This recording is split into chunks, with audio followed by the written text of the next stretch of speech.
2 minggu jelang pendaftaran Capres-Cawapres, persiapannya makin dikebut baik oleh partai pengusungnya, partai koalisi sampai bacawa pres yang saat ini juga semuanya sudah diusung. Nah, ada yang saat ini sudah safari politik, ada yang masih pilih siapa cawapresnya, ada juga yang sudah menjalin komunikasi politik untuk membangun dan merapatkan koalisi. Lalu bagaimana strategi 3 capres memenangkan pemilu 2024? Inilah liputan 6 Talks strategi 3 capres menangkan Pilpres.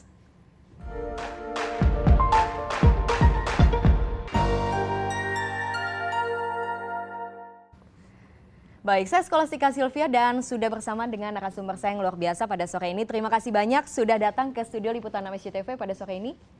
Terima kasih. Saya sapa dulu satu persatu. Semoga semuanya dalam keadaan sehat. Pak Arwani Tomafi, Sekjen P3. Apa kabar, Pak? Alhamdulillah. Alhamdulillah. Terima Sehat. kasih banyak. Ya. Pak Saiful Huda, Wasekjen PKB. Sore, Mbak. Sore. Terima kasih banyak sudah ke studio Liputan 6. Sama-sama. Mas Budi Jiwandono, Wakil Ketua Umum Partai Gerindra. Mas Budi, terima kasih sudah gabung Terima ke kasih Liputan sudah 6 Talks. Mbak Rustika Herlambang, pengamat politik Indonesia Indikator. Apa kabar, Mbak? Baik, sehat. Terima kasih. Dan Pak Ray Rangkuti, pengamat politik. Terima kasih juga, Pak, sudah datang gabung dengan kita semua. Nah, oke, kalau bicara tentang strategi 3 capres memenangkan Pilpres nih, yang mungkin sekarang sudah agak lega, PKB itu lebih lega nggak, Bang? Karena kan secara sudah ada Anies, sudah ada Caimin gitu ya, kan Ketum saat ini juga sudah sesuai dengan target nih, mendampingi Capres yaitu Anies Baswedan. Nah, pertanyaannya saya mau tanya dulu ke P3 dan Gerindra yang saat ini nih masih belum ada nama bacawa presnya. Pertanyaannya, belum ada yang putus atau memang belum ngumumin aja? Jadi tahapan pemilu ya masih panjang. Kita tentu menikmati apa yang oleh KPU dan juga peraturan perundang-undangan sudah siapkan ya. Kita sudah pilah-pilah semuanya nama-nama yang masuk ya, yang insya Allah akan segera nantinya diputuskan. Jadi tinggal mengumumkan saja nama-nama. Masih tinggal yang ada mengumumkan. itu nanti tinggal diumumkan oleh para ketua umum yang tergabung dalam partai politik pendukung Pak Ganjar Pranowo. Jadi kalau dari koalisi Pak Ganjar sudah ada namanya? Ya, tentu sudah masuk di kantong Ibu Megawati, Ketua Umum PDI Perjuangan, Pak Mardiono dan juga Ketua Umum Perindo dan juga Hanura. Pak Arwani, kemarin saya dengar soal Pak Arwani statement, kita akan P3 akan mendukung perjuangan Pak Ganjar Pranowo sebagai baca pres dan insya Allah Sandiaga Uno. Ya, sesuai dengan amanat ya yang ada di Rapimnas ke-6 P3, termasuk juga apa yang dipesankan oleh para kiai, para ulama, tokoh-tokoh pesantren juga mengamanatkan agar cawapres dari Pak Ganjar itu dari P3. Sebagaimana dalam 5 tahun terakhir kami juga sudah bekerja sama dengan Mas Ganjar di Jawa Tengah. Dan Alhamdulillah Mas Ganjar sebagai gubernur, kader kami Gus Yassin Maimun Zubair sebagai wakil gubernur berjalan dengan baik. Kami tentu punya harapan kepercayaan itu kita tingkatkan dari Jawa Tengah ke tingkat nasional nantinya.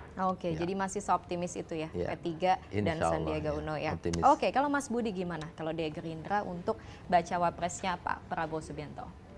Ya, sesuai dengan semangat persatuan yang memang disepakati ya oleh para pimpinan Koalisi Indonesia Maju, kan nanti hal-hal strategis salah satunya bakal calon wakil presiden akan ditentukan bersama oleh pimpinan partai politik yang tergabung dalam Koalisi Indonesia Maju.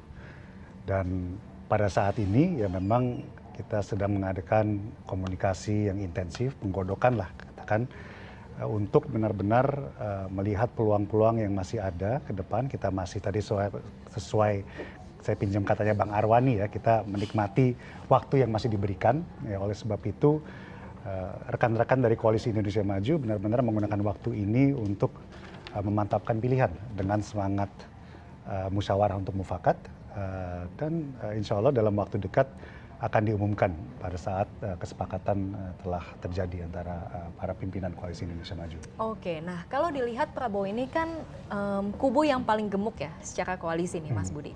Kenapa sedemikian sulit untuk menentukan cawapresnya, atau karena justru banyak kubu jadi banyak masukan gitu, jadi banyak saran semuanya setor nama gitu? Kami melihat ya calon-calon yang memang maju ya, nama-nama yang maju di Pilpres dan tentu pendamping cawapres adalah nama-nama putra-putri terbaik bangsa Indonesia. Oleh sebab itu tidak mudah untuk langsung memilih karena ini potensinya sangat baik ya. Dan tentu kami menghormati partai-partai politik yang tergabung, yang bersatu dalam Koalisi Indonesia Maju ini. Kami menghormati bahwa setiap partai politik juga memiliki hak untuk menyuarakan harapan dan aspirasinya. Dan tentu ini kita mendengar semua harapan dan aspirasi ini, termasuk juga elemen tokoh-tokoh masyarakat di luar partai politik. Misalnya tokoh-tokoh keagamaan, para kiai, para pimpinan lembaga masyarakat di luar ini yang kami mendengarkan terus, dan kami sangat serius untuk mempersatukan semangat ini dalam wadah besar namanya Koalisi Indonesia Maju. Siapa saja nama-nama yang punya peluang untuk dilirik? Ya, saya rasa semua yang ada selama ini polanya baik ya, peluangnya sangat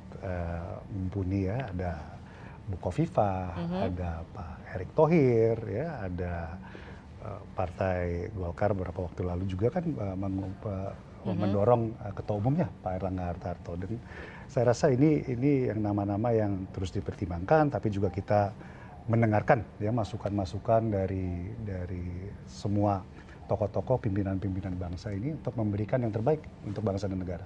Gibran gimana Mas?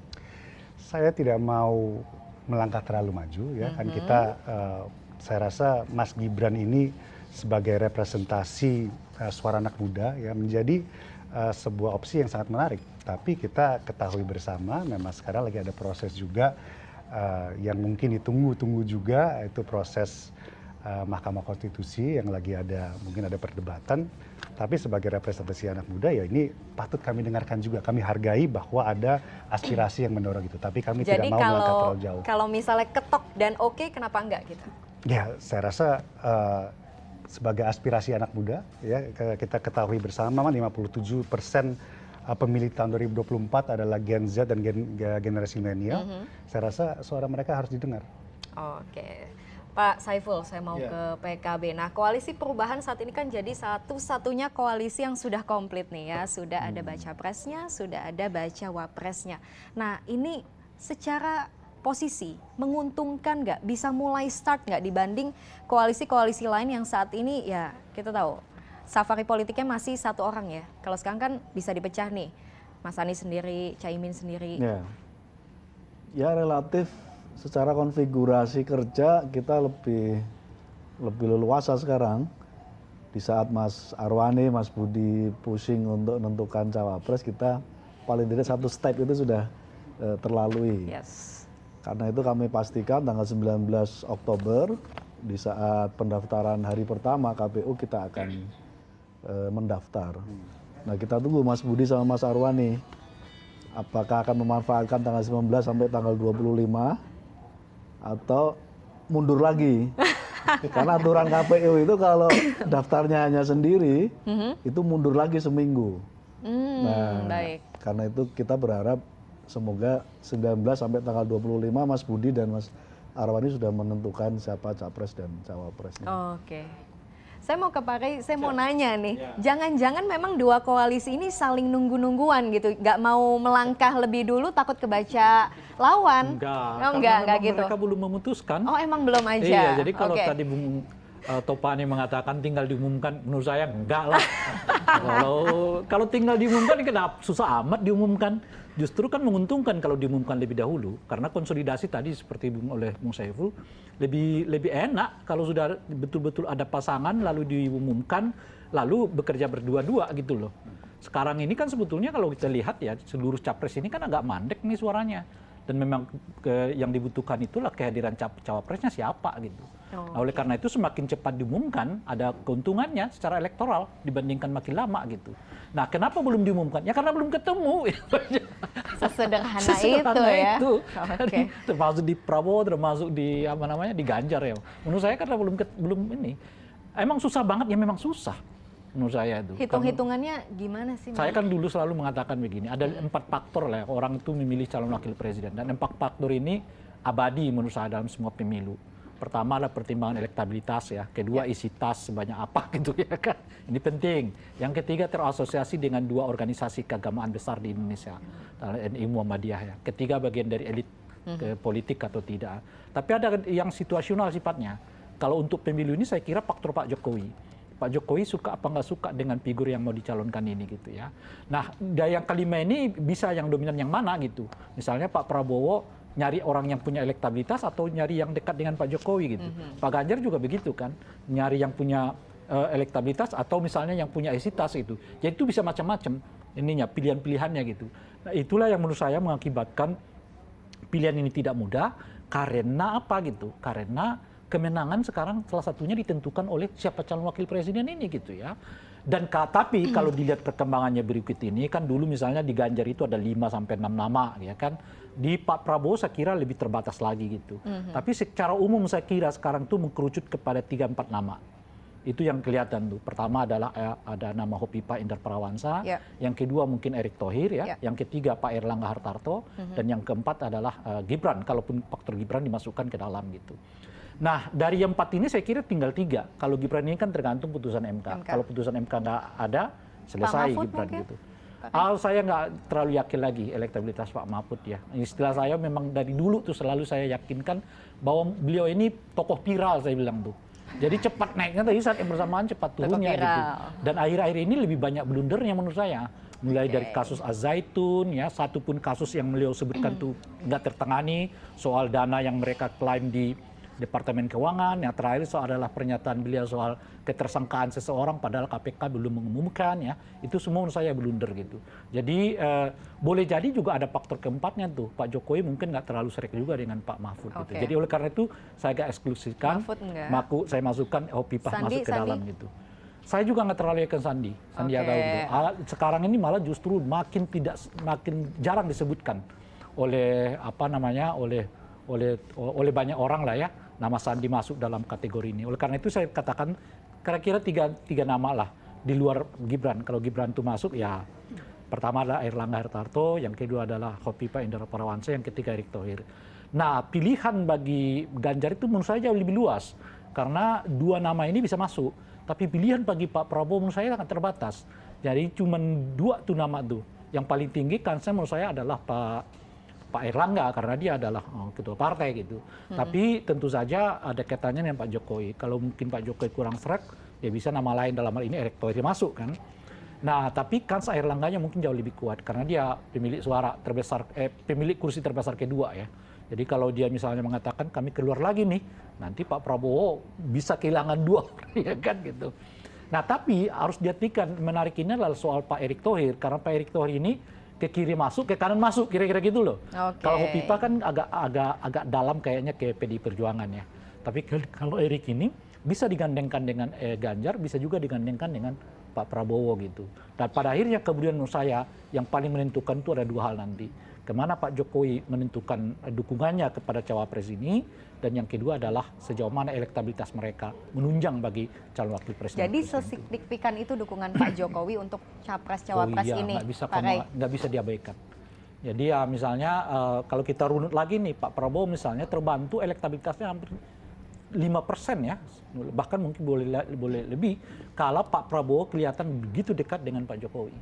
Khususnya setelah deklarasi Idul Fitri. Ya, Idul Fitri sampai ke tanggal 16 Agustus dalam bacaan saya tuh. Jadi kalau kita Idul Fitri itu bulan Juli ya seingat saya ya. Juli gitu ya. Nah, sejak itu kan hubungan antara Pak Jokowi dengan Pak Prabowo itu relatif cukup kuat. Asosiasinya ya, karena di mana Pak Jokowi, Pak Prabowo ada di sini dan cukup naik elektabilitasnya. Nah, naik sekitar 5-7%. Dan sekarang ada kelihatan memang agak stagnan ya. Bacaan saya setelah tanggal 16 Agustus kemarin itu, setelah Pak Jokowi mengatakan, banyak sekali foto saya disanding-sandingkan dengan calon presiden tertentu gitu. Itu menurut saya sinyal pada tingkat tertentu yang mengatakan beliau mungkin kurang happy dengan suasana itu gitu ya.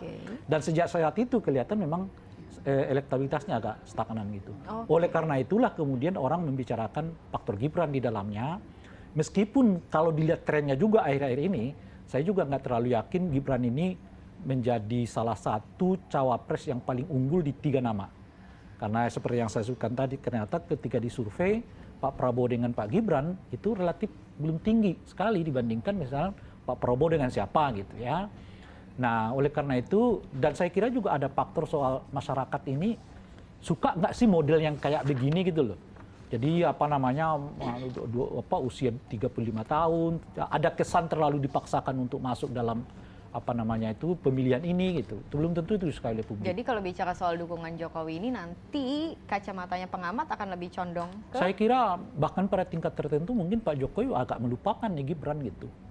Mungkin agak realistis ke tokoh yang lain. Pertemuan Kaisang dengan Mbak Puan itu menurut saya memberi sinyal yang sangat kuat, mungkin agak sedikit berubah nih kalau ke soal Kaisang ini gitu, soal Gibran ini gitu. Karena kalau itu tadi kelihatannya sih lebih 50-50 lah masyarakat itu antara mau memilih atau tidak terhadap figur namanya Kaisang. Karena faktanya sekarang ketika diadu antara Pak Prabowo dengan tokoh tertentu, Prabowo dengan Gibran, Gibrannya belum terlalu signifikan gitu. Oke. Thank you Pak Rey. Nah saya mau tanya lagi ke Pak Mas Budi. Mas, kemarin kan PSI itu tadi sudah dibahas, sudah ketemu dengan PDIP ya, dengan Mbak Puan nih. Kaisang dengan Mbak Puan. Nah kan sebelumnya PSI sudah sempat agak condong nih ke Pak Prabowo. Nah dari Gerindra sendiri seperti apa? Pak Prabowo dan Partai Gerindra yang membuka pintunya kepada hampir semua partai politik yang ada. Ya, Pak Prabowo sudah berulang kali ya menegaskan bahwa Pak Prabowo siap bekerja sama dengan siapapun. Asal NKRI, Pancasila, Undang-Undang Dasar 1945. Dan terhadap PSI, ya tentu hubungan kami sangat baik. Akhir-akhir ini udah beberapa kali ya rekan-rekan dari PSI memenuhi undangan kami dari Partai Gerindra dan juga kami pernah mendampingi Pak Prabowo juga hadir ke markas besar PSI. Dan saya rasa kemungkinan besar akan terjadi juga pertemuan antara ketua umum PSI yang baru. Konfirmasi sedikit ya. Dalam satu acara saya pernah melihat pernyataan Pak Airlangga yang menyebut bahwa orang PSI itu sudah terlibat diskusi-diskusi secara teknis, istilah beliau itu, di dalam tim pemenangan. Pak Prabowo. Oke. Ya, pada Betul, saat itu pernyataan Pak Airlangga ya? Pada saat itu saya tidak ada ya. Jadi Nggak tahu ya. mungkin saja. Mungkin ikut juga Mas waktu diskusi tim pemenangan. Tapi intinya ya sekali lagi saya rasa akan terjadi ya pertemuan antara ketua umum PSI yang baru dengan Pak Prabowo karena hubungan kami begitu bersahabat ya begitu hangat dan Pak Prabowo juga berulang kali menyatakan bahwa PSI ini memiliki kesamaan visi dan misi dan diisi oleh kader-kader muda, anak-anak muda yang punya semangat untuk membangun bangsa ini ya sesuai dengan harapan Partai Gerindra juga. Jadi kapan mungkin gabungnya? Ya, saya nggak tahu gabung Mbak ya, tapi kita moga-moga kita bisa atau tinggal menunggu waktu aja komunikasi gitu ya. politik dulu. Oke, soal dulu itu penting Pak Rey. Oke, saya juga mau bicara soal suara Jawa Timur. Tadi Pak Rey juga sempat sebut ya. Ini juga menjadi salah satu faktor yang diperebutkan dalam sosok bacawa pres ini. Nah, kalau dari Anies dan Caimin, saat ini kan sudah punya Caimin gitu ya, yang mewakili PKB dan NU. Apakah dengan mengajak Caimin saat ini sudah artinya dari Anies dan Koalisi Perubahan sudah bisa mengamankan suara Jawa Timur? Ya Jatim itu battleground setiap kali pilpres. Nah, dua tokoh yang sebenarnya membutuhkan Jawa Timur itu Mas Anies dan Pak Prabowo. Dan akhirnya dalam konteks 2024 kita bergabung dengan Pak Prabowo. Nah Jatim itu ada elemen NU yang relatif mayoritas di sana. Nah Gus Imin adalah salah satu representasi dari kader dan tokoh NU karena beliau adalah cucu dari pendiri NU Kiai Bisri Samsuri. Nah pada konteks itu saya kira apapun suasananya, terlebih-lebih kalau nanti Mas Budi, Mas Arwani tidak memilih calon wapresnya dari NU misalnya, saya meyakini aspirasi Nahdien akan kembali ke rumahnya dan akan memilih Gus Imin. Itu kalau tidak ada dari masing-masing calon ini tidak ada dari wakil dari NU. Kalau toh ada, saya kira dibanding dengan yang ada misalnya Bu Khofifah, Pak Mahfud gitu. Betul. Saya kira posisi Gus Imin relatif bisa lebih dibanding dengan beliau-beliau berdua. Satu, beliau sebagai ketua umum partai punya 18.000 calon legislatif di semua tingkatan, termasuk di Jawa Timur kami pemenang di sana. Yang kedua, secara genealogis Gus Imin termasuk yang paling dekat terhadap pendiri-pendiri NU di sana. Nah, pada konteks itu kami meyakini Pilpres 2024 Jawa Timur bisa termasuk pendulam suara terbesar dari pasangan Amin ini. Oke. Mas Anies dan Gus Imin. Pertanyaannya, boleh ya. Oke lah mendulang seberapa besar dan kira-kira bisa melampaui Seberapa dominan melampaui. sebenarnya, Sebab selisihnya Pak Saiful. kalau di survei itu udah hampir lebih dari 10% loh. Ya, saya kira banyak faktor, Mas Rey. Misalnya iya. pasangan Amin termasuk pasangan yang saya kira mewakili dari siklus setiap pilpres. Masyarakat selalu mengendaki ada perubahan selama 10 tahun. Dan pasangan Amin termasuk saya kira wajah baru dalam Pilpres 2024 yang mengusung kontinuitas dan sekaligus perubahan gitu, saat yang sama. Dan itu yang saya kira tidak ada di pasangannya Mas Arwani dengan Mas Budi.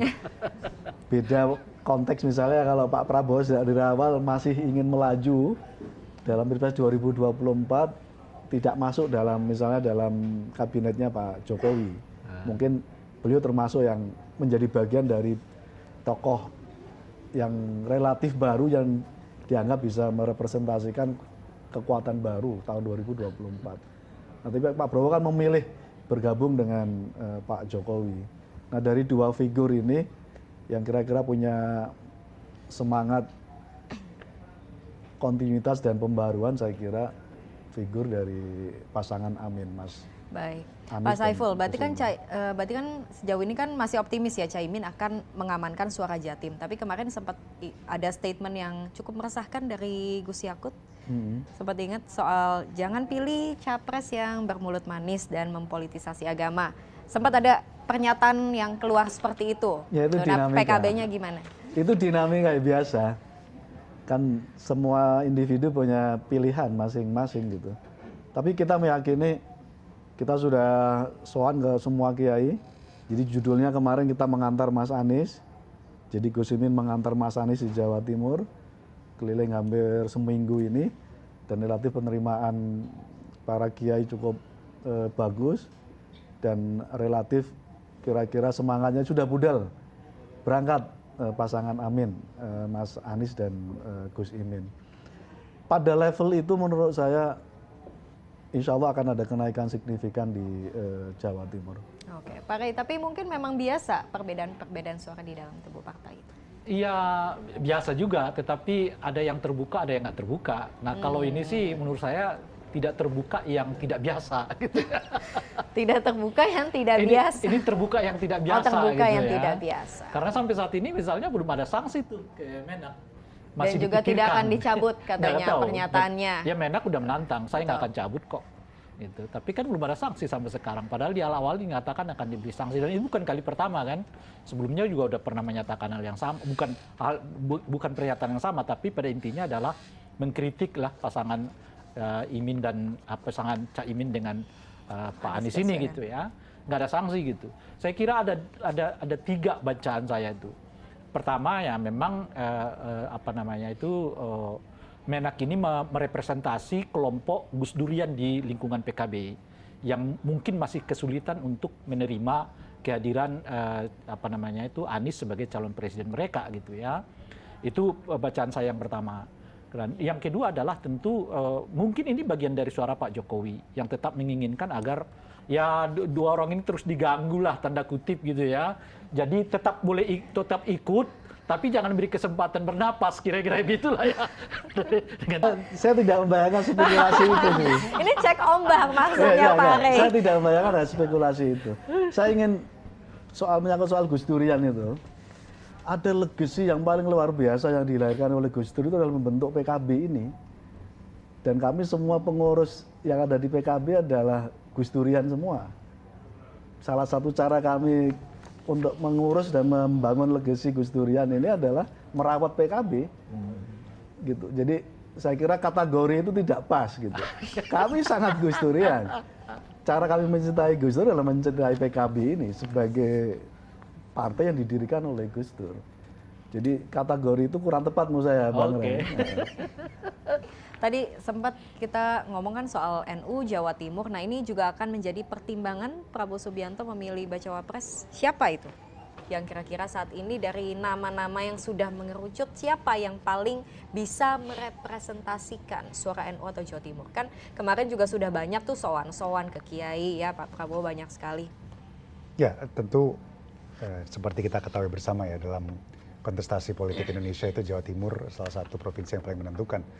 Dan saya kira dari nama-nama yang ada ya, setiap figur mempunyai kelebihan maupun keterbatasannya masing-masing. Ya, kita lihat misalnya Bu Khofifah ya, selain kepala daerah di Jawa Timur, tapi juga memegang peran yang begitu penting, ya begitu besar, representasi dari pemilih perempuan. Ya, ini bukan cuma Jawa Timur tapi se-Indonesia. Tapi kekuatan beliau sendiri ya, mungkin beliau bukan ketua umum partai, tapi beliau pimpinan organisasi yang besar juga, ya pimpinan muslimat. Dan saya rasa makanya beliau itu kan salah satu nama yang menjadi atau digodok menjadi pendamping Pak Prabowo. Tapi juga kita punya tokoh-tokoh lain juga seperti ya Pak Erick Thohir misalnya. Pak Erick Thohir kan juga sangat dekat dengan NU.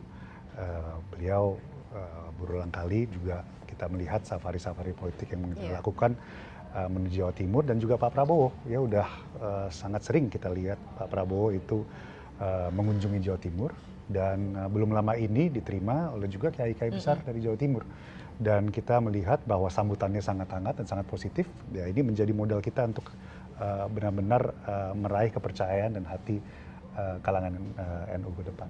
Oke, Mas Budi. Nah, sebelum ke Mas Budi lagi, saya mau tanya ke Pak Arwan nih, Pak. Berarti kan tadi sempat disebut juga sosok Khofifah. Nah, Khofifah ini juga menjadi salah satu nama yang diperhitungkan nih dalam untuk mendampingi Ganjar ya. Gimana kalau di dalam tim pemenangannya sendiri? Ya, pemilu itu kan gawe kita ya, hajatan secara nasional ya. Jadi harus kita jadikan sebagai momentum untuk menggalang persatuan, jadi persatuan nasional gitu. Jadi apa yang harus kita suarakan itu ya persatuan yang tidak berbasiskan kelompok, apalagi daerah, agama dan lain sebagainya. Jadi siapapun presiden yang terpilih, kita juga sudah melihat ya tidak meninggalkan NU, Muhammadiyah dan juga ormas-ormas lainnya. Jadi ini lebih pada strategi saja ya, memilih siapa, dan kebetulan saja misalnya oh ini kebetulan dari NU atau mungkin juga kebetulan dari Jawa Timur dan sebagainya.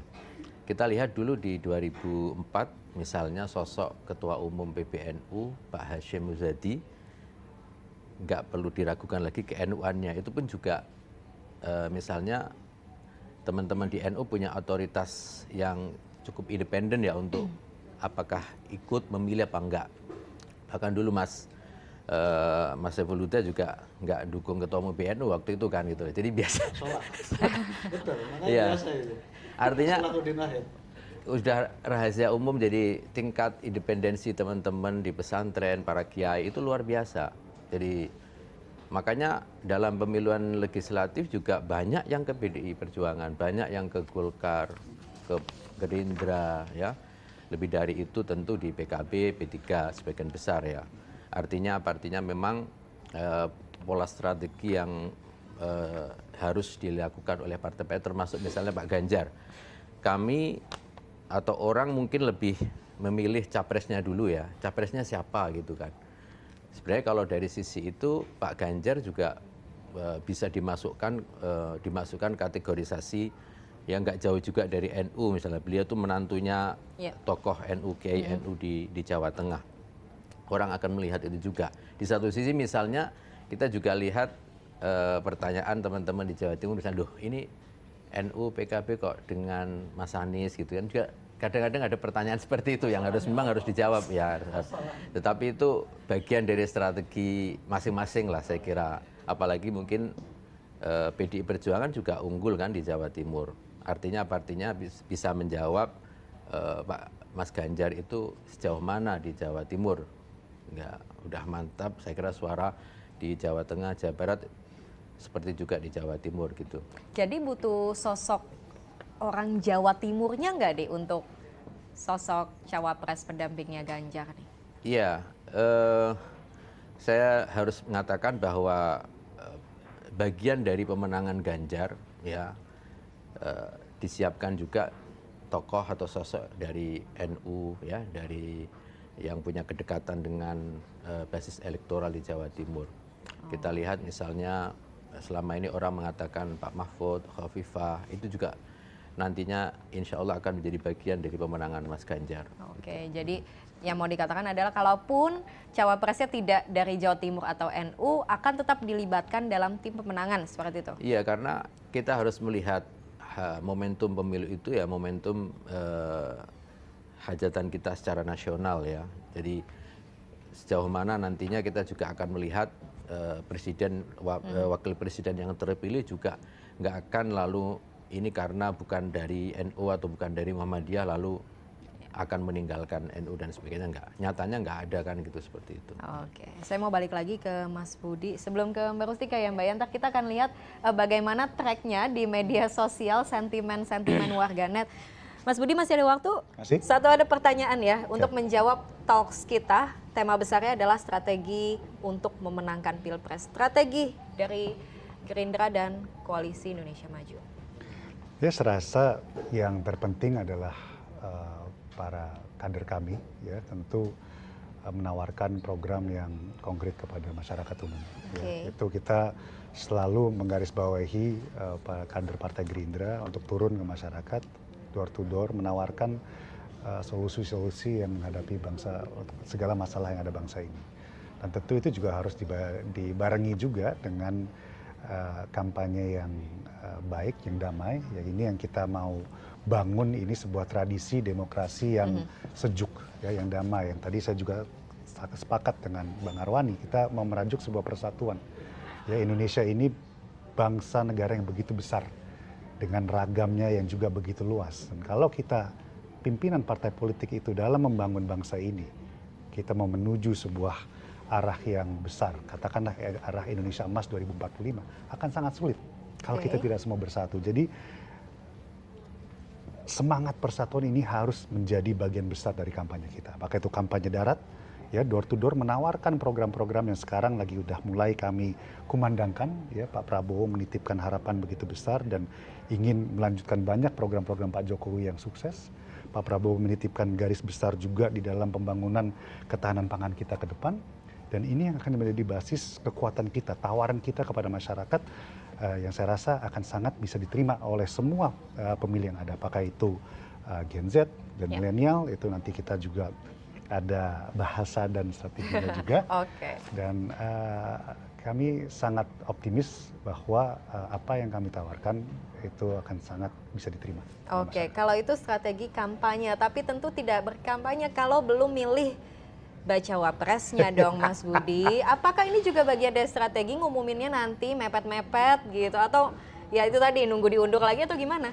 Kapan gitu? Nggak selalu harus mepet-mepet, Mbak. Tapi ya kan memang di alam demokrasi ini sekali lagi ya, kita mencapai sebuah permusyawaratan ini kan memang butuh proses.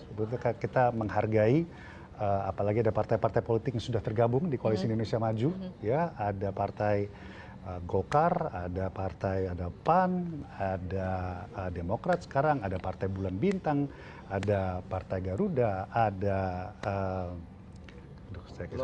Partai Gelora. Kan ini kami menghargai masukan-masukan dari partai-partai ini. Dan pada waktunya nanti saya yakin ya para pemimpinnya ini ya akan dengan arif dan bijaksana memilih sosok yang paling tepat. Tinggal 2 minggu kurang 1 hari. 2 minggu itu 13 waktu hari. yang sangat panjang dalam demokrasi. Kapan, Mas Budi, kapan? Dan kita sebelum Mas Budi harus pergi untuk agenda selanjutnya. Kapan? Yes. Secepatnya, Mbak. Secepatnya, oke, kita nantikan ya. Terima kasih banyak Mas Budi Jiwandono, Wakil Ketua Umum Partai Gerindra, sudah gabung dengan Liputan 6 Talks. Terima kasih. Harus lanjut ke agenda selanjutnya. Betul. Gak apa-apa, silakan Mas. Saya jalan dulu, Mbak. Terima kasih banyak. Terima kasih, Bang Rey. Sebuah kehormatan. Bang Uda, salam hormat sama rekan-rekan Barwani. Siap, Salam nanti untuk kita teman-teman. ngobrol lebih lama lagi. Baik, Thank terima you ya kasih Mas semua. ya. Sama-sama. Thank you. Thank you. Selamat sore. Oke. Nah, tadi janji saya kita mau ke Mbak Rustika untuk melihat triknya apa sih di media sosial saat ini. Gimana sih Mbak? Nah, jadi sebenarnya itu menarik sekali bicara soal dinamika di media sosial gitu ya. Jadi apa yang disampaikan di sini tuh lebih banyak urusan elit dalam tanda petik gitu kan. Tapi gimana sebenarnya respon masyarakat terhadap apa yang sudah disampaikan oleh para elit tersebut gitu.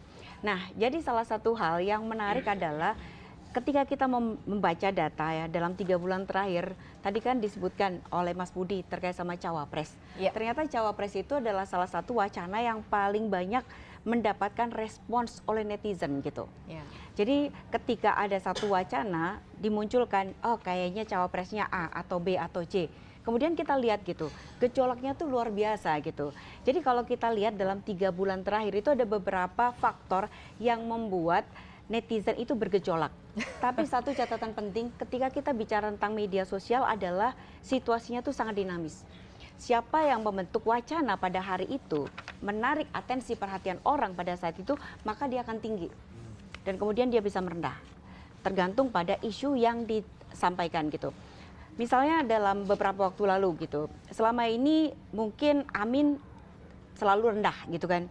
Tapi ketika Amin dan memunculkan deklarasi tersebut, langsung pembicaraan di media sosial itu luar biasa gitu. Karena semua atensi menuju ke sana gitu. Iya.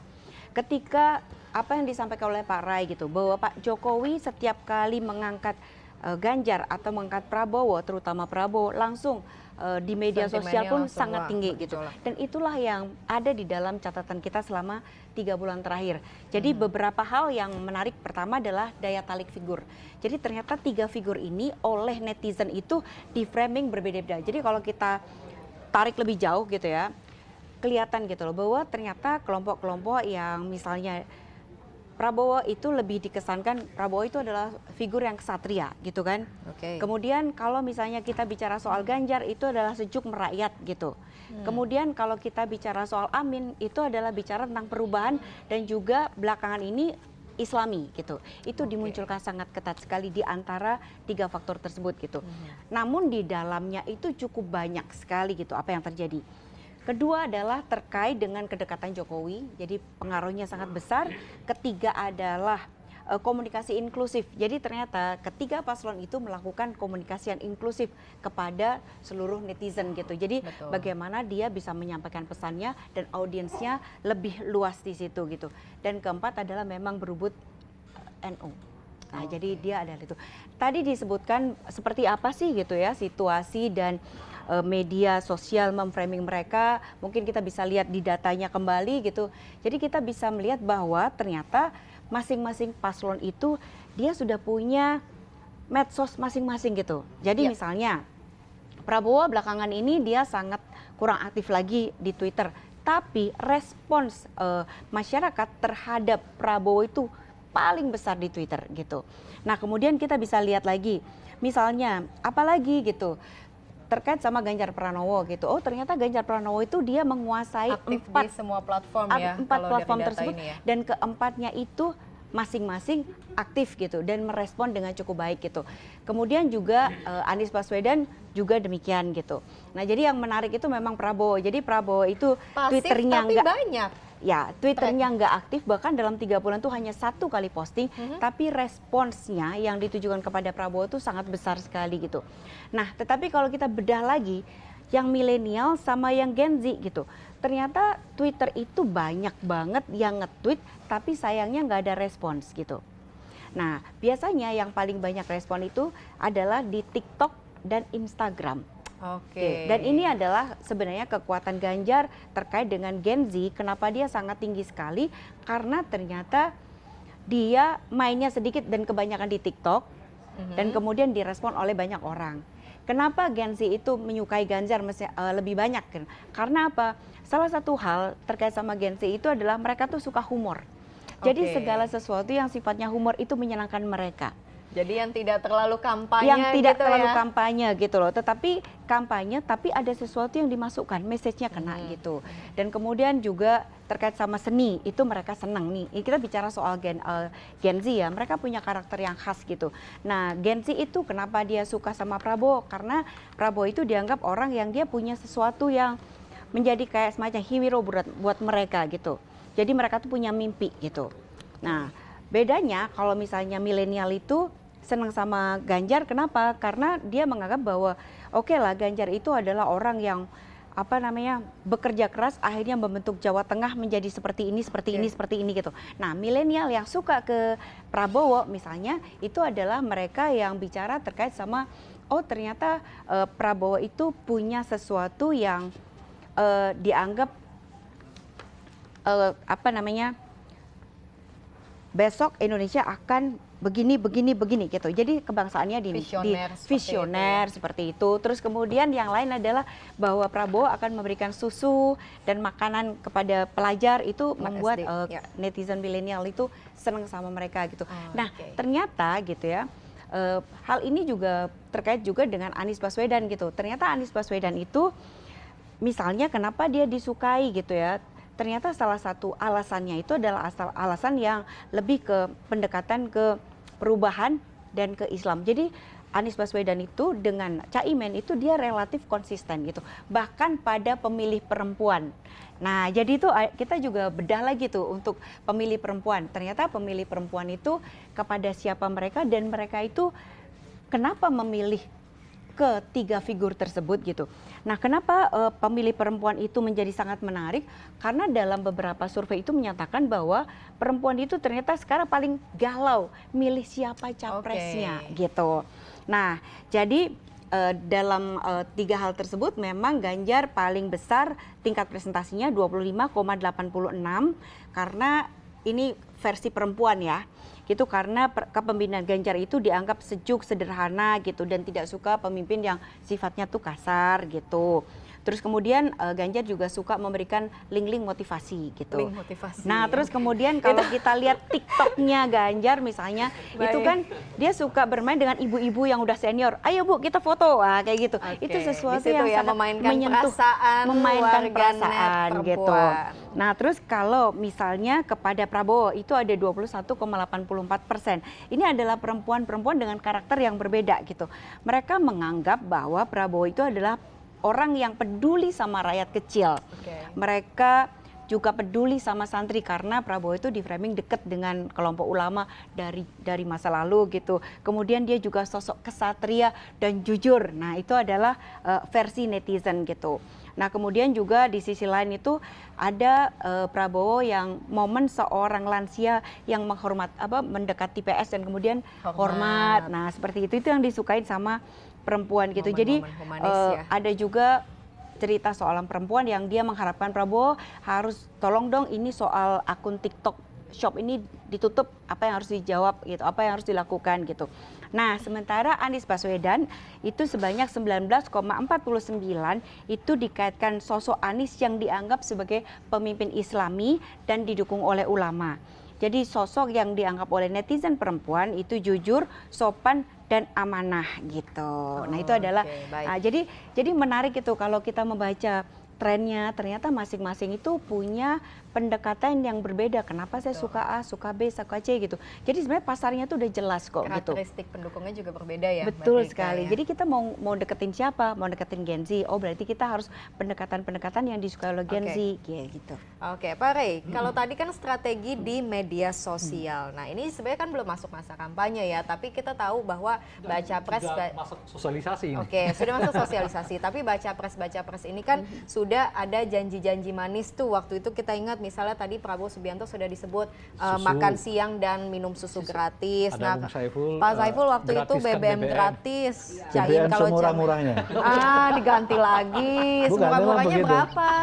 Itu kantong saya sama kantong Pak Saiful beda ya. Karena dipotong videonya. Dipotong videonya. Oke. Salahnya motong ya. Oke. Nah, terus kalau Ganjar sempat mewacanakan gaji untuk guru 10 sampai 30 juta. berapa per bulannya? Nah, gimana ini analisanya? Ya intinya sebetulnya kan memang itu bagian yang harus disampaikan kan, daripada kita berbicara tentang ini ketemu itu ketemu itu nggak ada substansinya lagi gitu loh. Memang lebih bagus kalau masyarakat kita itu diajak berpikir, nih saya mau melakukan ini. Itu jauh lebih konkret, lebih edukatif menurut saya kepada masyarakat kita daripada hari ini calon presiden ketemu ini ribut lagi. Padahal nggak ada urgensinya, nggak ada signifikansinya bagi pemilih kita gitu ya. Nah cuma catatan saya hati-hati juga untuk mengeluarkan ide-ide yang bombastis. Sebab orang udah ukur sekarang tuh, ya kan, BBM gratis, ya bukan positif, negatif, misalnya ya kan contohnya. Karena orang ukur nih, loh kalau BBM gratis begini. Dan seterusnya, termasuk misalnya soal gaji. Oh nggak APBN kita segitu, nah, orang ukur gitu. Jadi jauh lebih baik sekarang ungkapkan yang realistis, gitu, dapat diukur dan sesuai dengan kenyataan. Jangan sampai juga misalnya capres-capres itu mengatakan pokoknya setelah 2 tahun saya jadi presiden kita akan kirim orang ke bulan gitu. Misalnya gitu loh ya. Itu kan kelihatan heroik banget tuh, luar biasa banget. Tapi orang lihat kemampuan kita ke sana dari mana, ceritanya seperti apa. Untuk pangan aja kita kesusahan ya kan, harga beras naik macam-macam, dia bicara kita ke bulan dan sebagainya gitu. Saya kira itu justru catatannya. Jangan karena terlalu melambung janji-janji yang mau disampaikan itu, justru itu akan memukul balik kita gitu. Karena orang sekarang tuh maunya apa? Orang bisa ukur itu menurut saya. Sudah realistis ya. Iya, karena semuanya punya alat. Kalau Anda mengatakan mereka ukur, nggak realistis lah, macam-macam tuh. Semakin kita banyak mengumbar sesuatu yang nggak realistis, itu bukan positif gitu loh. Itu negatif. Jauh mungkin lebih baik kalau kita mengatakan, pokoknya kalau kita jadi presiden, nah misalnya ya, mungkin konsumsi makan kita bisa turunkan. Ini. Artinya orang bisa ukur, oh itu logik. Itu rasional, itu mungkin kita bisa capai dan seterusnya gitu. Oke, nah saya mau ke Pak Saiful. Untuk menjawab judul kita pada sore ini, strategi 3 capres memenangkan Pilpres. Saat ini, berbagai macam hasil survei masih menempatkan pasangan Anies dan Caimin dalam posisi bontot. Nah apa setelah ini strateginya? Walaupun tadi sempat disebut stabil ya, Mbak Tika ya, tapi kan tentu kita maunya kestabilan ini naik nih. Apa strateginya? Satu survei itu kan memotret dari ini ya, bukan memotret tanggal 14 Februari, artinya masih ada waktu 5 bulan untuk publik terus melihat dinamika cawapres ini seperti apa. Yang kedua, semua lembaga survei hasilnya belum ada satupun dari baca pres ini yang memenuhi angka psikologis aman 51%, bahkan masih di bawah 40%. Artinya publik masih nunggu banget. Masih nunggu siapa dari figur-figur ini yang akan dipilih oleh publik kita, masyarakat kita. Catatan yang ketiga soal survei, ada tren yang disampaikan oleh Kompas, undecided voters untuk Pilpres makin naik. Jadi terakhir itu dari 17-18, jadi naik undecided votersnya sampai 29. Nah saat yang sama, khusus untuk Pileg, pemilu legislatif, dia turun. Apa yang bisa kita baca dari undecided voters atau orang yang masih menangguhkan untuk memilih ini, yang semakin tinggi trennya, artinya publik semakin menunggu dari sosok siapa yang akan dipilih pada tanggal 14 Februari. Nah pada konteks itu, kami semua berkepentingan, jadi janji yang kami sampaikan itu semangatnya adalah satu, kita harus keluar dari politik pragmatis yang gila-gilaan. Orang memilih karena duit. Salah satu cara untuk kita tidak terjebak politik yang pragmatis itu adalah harus mendorong ke atas politik kita dari titik nadir yang sangat rendah. Jadi politik yang semestinya pada level gagasan, program itu jadi sangat di bawah lagi urusannya soal bagi-bagi duit gitu. Soal intervensi dan seterusnya. Nah, kita punya kepentingan pasangan Amin untuk menaikkan ini, bahwa politik itu ngomongin soal bagaimana masa depan Indonesia, bagaimana perubahan yang harus kita bikin dari apa yang sudah dilakukan oleh Pak Jokowi. Jadi legasi Pak Jokowi kita jadikan sebagai semacam batu loncatan yang nanti akan terus dilakukan perbaikan dan pembaruan ke depan. Nah karena itu hampir 2 minggu ini kami sudah menyusun berbagai program yang sifatnya membantu untuk melakukan perubahan-perubahan yang ada di tengah masyarakat. Berbagai hal, misalnya menyangkut soal ibu hamil, kita dorong supaya pemerintah tahun depan semacam memberikan alokasi khusus bagi para ibu hamil kita untuk mengurangi program stunting kita. Oke. Karena kita hari ini 78 Indonesia Merdeka, stunting kita dalam posisi darurat statusnya. Nah, kami merasa di pasangan Amin, kalau mau tidak ada stunting lagi ke depan, ibu hamil harus sudah diurus sejak dari kehamilannya, supaya melahirkan generasi yang cerdas. Nah, karena itu kami punya program untuk mengurus bagaimana kesehatan dan termasuk bagaimana supaya ibu hamil bisa melahirkan anak-anak generasi yang terbaik ke depan. Oke. Saya tidak tahu persis apa yang diomongkan oleh Pak Prabowo ya. Ini sekarang ini. Kalau kami memberikan subsidi yang sifatnya kira-kira bantuan yang langsung bisa dimanfaatkan oleh ibu-ibu hamil untuk memberikan tambahan gizi. Dan Oke. seperti apa nah? Ya. Kita sudah diskusikan Teknis soal itu. ya. Oke, Pak Saiful terima kasih. Kalau tadi dari koalisi Amin, bagaimana dengan koalisinya Ganjar? Sudah nyusun belum rencana-rencana konkret? Atau saat ini justru masih sibuk tadi milih siapa yang mendampingi Pak Ganjar? Ya, menarik bicara tentang Pilpres itu adalah bicara tentang kolaborasi ya, dua sosok ya, yang satu capres dan yang satunya cawapres untuk menjawab tantangan bangsa ke depan ini yang tentu akan semakin kompleks ya. Nah, satu hal yang tadi juga disampaikan oleh baik Mas Budi maupun juga Mas Huda adalah bagaimana melanjutkan yang sudah menjadi legacy, menjadi program-program dari pemerintahan Pak Jokowi ini ya, lebih pada memberikan tekanan ya, tekanan pada misalnya bagaimana soal stunting. Selama ini 5 tahun ke depan juga bukan tidak ada langkah-langkah ya, tetapi alhamdulillah saya kira pemerintahan Pak Jokowi Ma'ruf Amin juga sudah melakukan sesuatu terkait dengan kebijakan untuk mengurangi angka stunting ini. Nah, 3 hal ya saya kira yang menjadi perhatian kita. Yang pertama adalah terkait dengan harga sembako ya. Ini akan menjadi perhatian, pintu masuk dari misalnya problem kemiskinan kita. Itu akan menjadi concern dari Pak Ganjar untuk bagaimana harga ini betul-betul akan menjadi prioritas utama. Yang kedua adalah lapangan pekerjaan. Dua ya, lapangan pekerjaan ini juga menjadi satu bagian penting dari problem yang ada di masyarakat ya. Bukan hanya sekarang, saya kira proses yang sudah berjalan dari pemerintahan Pak Jokowi Ma'ruf itu akan harus terus diperbaiki atau ditingkatkan. Dan yang ketiga tentu adalah menjalankan ataupun juga meneruskan ya kebijakan-kebijakan yang saya kira sudah menjadi atau sudah bisa dinikmati oleh kita semua, kehidupan keagamaan kita ya.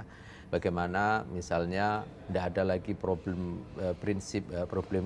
serius terkait dengan persoalan keagamaan kita. Kita bisa menjalankan ibadah ya, kehidupan keagamaan dengan baik. Saya kira itu yang harus dikembangkan lebih lanjut lagi. 3 hal itu menurut saya yang harus menjadi perhatian. Baik, Mbak Tika, kalau tadi kita melihat sudah ada belum isu-isu ini jadi bahan perbincangan di media sosial? Maksudnya netizen meminta sudah dong selesai di tingkat elit parpolnya saat ini, sudah saatnya adu gagasan, sudah saatnya ya itu tadi mulai memikirkan apa yang dibutuhkan oleh masyarakat saat ini. Sudah sih sebenarnya netizen itu dia biasanya menggunakan media sosial untuk menyampaikan pikiran mereka, harapan mereka, unek-unek mereka gitu.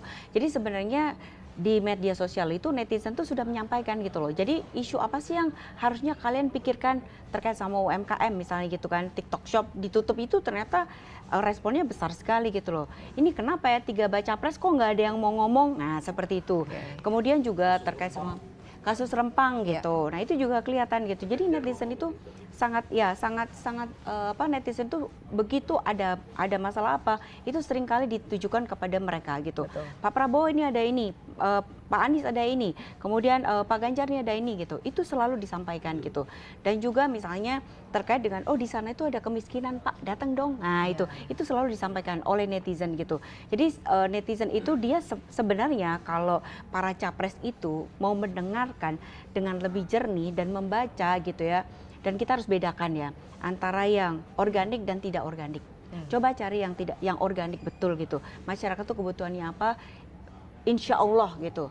Mungkin dia bisa membaca dan dia mendengar gitu. Sebenarnya keluhan masyarakat paling besar itu apa sekarang gitu. Saya kira perlu juga begini kan. Itu juga harus difasilitasi. Jadi kalau masyarakat umumnya tidak menggunakan waktu yang sekarang ini untuk menyilahkan 3 calon presiden adu gagasan, ya nggak akan ketemu. 3 calon presiden itu saya akan lebih senang main gimmick gitu loh. Ketemu ini, ketemu itu, ketemu ini, ketemu itu. Gitu. Nah sekarang kita melihatlah ada upaya-upaya itu. Masyarakat kampus udah mulai sering menggelar diskusi-diskusi gitu ya. Saya kira nanti juga masyarakat profesional ya. Entah ini ya, termasuk kelompok jurnalis lah. Undang dong soal kebebasan berbicara, macam-macam dan seterusnya itu. Sebelum kita masuk tahap kampanye. Sebab begitu masuk tahap kampanye, nggak ada lagi kebebasan seperti sekarang gitu loh. Karena udah diatur KPU semua. Kapan Pak Prabowo kampanye misalnya, kapan Pak Ganjar kampanye, kapan Mas Anies kampanye, semua diatur oleh KPU. Nggak bisa lagi sembrono. Kapan kita mau undang, nggak bisa begitu macam-macam seterusnya. Jadi 2 minggu ini menurut saya kita harus dorong ya berbagai elemen masyarakat kita itu untuk segera menggelar acara-acara yang memungkinkan kita untuk menggali visi misi mereka sebelum masuk justru tahapan kampanye gitu. Oke, Pak Rey, tapi kalau dari 3 baca pres yang sudah ada saat ini, siapa sih ya sosok yang paling merangkul isu-isu di tengah masyarakat saat ini? Ada nggak satu di antaranya? Semuanya sih karena sifatnya respon ya. Oke. Jadi kan belum ada yang memang sengaja membuat isu lah. Tapi dalam bacaan saya hampir capres-capres ini tidak berbicara proses-proses aktual, hampir nggak berbicara. Itu tadi misalnya soal Rempang, di mana suaranya kita nggak tahu. Soal apa lagi kita nggak tahu dan seterusnya itu. Jadi lebih bersifat tematik, tapi tematik itu tergantung panitia gitu loh. Panitianya misalnya komunitas kepala daerah tingkat wali kota ngadain. Nah, mereka bicara tentang itu gitu loh. Jadi hal-hal yang bersifat aktual itu belum kita dengar. Kecuali mungkin Anies pernah sekali lah soal disinggung soal Rempang. Anies mengatakan, Anies merespon dengan menyebut, ya kalau terlalu banyak merugikan, ya tentu harus dievaluasi. Nah, Ganjar juga mencoba menyinggungnya dengan mengatakan yang penting pendekatannya adalah humanistik gitu dan seterusnya gitu. Tapi misalnya mereka nggak berbicara itu proyek dilanjutkan apa enggak, misalnya kan begitu ya. Termasuk misalnya soal IKN, menurut saya salah satu yang paling menonjol dari isu kita itu soal IKN. Ini 3 capres ini bicara IKN mau dilanjutkan apa enggak gitu dan seterusnya itu gitu. Jadi ya mereka udah berbicara tema tapi sangat tematik, tergantung panitia siapa yang undang. Tapi kalau mereka berhadapan dengan kasus per kasus, saya kira respon mereka masih cukup rendah. Jadi gitu. pantauannya ibaratnya masih cari aman seperti itu ya? Ya, kalau berhubungan dengan kasus per kasus ya gitu. Misalnya soal sekarang kesulitan masyarakat, harga beras naik gitu, kan kita belum mendengar. Padahal menurut saya idealnya mereka hadir di situ gitu loh. Hadir di isu-isu itu. Apa tanggapan Ganjar soal kenaikan harga besar? Anies, soal Pak Prabowo dan seterusnya itu gitu ya. Termasuk misalnya soal ya macam-macam lah yang aktual yang kita hadapi sekarang ini, itu menurut saya justru yang harus direspon oleh calon presiden ini gitu. Kecuali yang tematik itu udah di satu segi orang oke, bagus, tapi segi yang lain ini begini-begini aja juga gitu loh. Jadi ada antara optimisme dan pesimisme di situ gitu. Oke, antara optimisme dan pesimisme. Terima kasih. Di sisi lain itu sebenarnya ada beberapa keresahan netizen itu adalah terkait dengan demokrasi di Indonesia gitu. Jadi sebenarnya munculnya Gibran atau Kaisang di dalam kancah politik ini ternyata direspon netizen dengan gejolak yang luar biasa gitu. Gejolaknya itu antara yang pro dan kontra gitu. Nah di satu sisi netizen menganggap bahwa politik harus menyenangkan gitu loh. Kalau memang dia bisa, kenapa tidak gitu kan? Itu mungkin anak Gen Z. Tapi di sisi lain kita bicara soal etik gitu. Kita bicara soal kekhawatiran mereka terkait sama politik dinasti. Itu adalah beberapa hal yang mereka menganggap dan berharap sekali bahwa politik 2024 itu akan berlangsung dengan damai gitu ya. Berkontestasi dengan bebas tapi tidak membuat polarisasi yang jauh gitu dan tidak menyakiti hati, ibaratnya seperti itu gitu. Oke, baik. Terima kasih banyak Mbak Tika, Pak Rey, catatannya untuk kita semua, dan terima kasih banyak juga Pak Arwani, Sekjen P3, Pak Saiful Huda, Wasekjen PKB. Terima kasih banyak Mbak Rustika Herlambang, pengamat politik Indonesia Indikator, dan Pak Rey Rangkuti, pengamat politik. Terima kasih banyak sudah hadir di studio Liputan 6 SCTV untuk Liputan 6 Talks pada sore ini. Sedikit merangkum tadi apa yang sudah kita diskusikan, strategi 3 capres untuk memenangkan Pilpres. Jadi saya rasa sudah saatnya ini bukan lagi yang dibahas adalah isu-isu elit partai politik, tapi sudah harus menyentuh hal-hal isu-isu yang menjadi hajat hidup orang banyak. Saya Skolastika Sylvia, terima kasih, sampai jumpa, salam SCTV. Terima kasih Pak, terima kasih banyak. Mau kemana ini? Sudah. Thank you.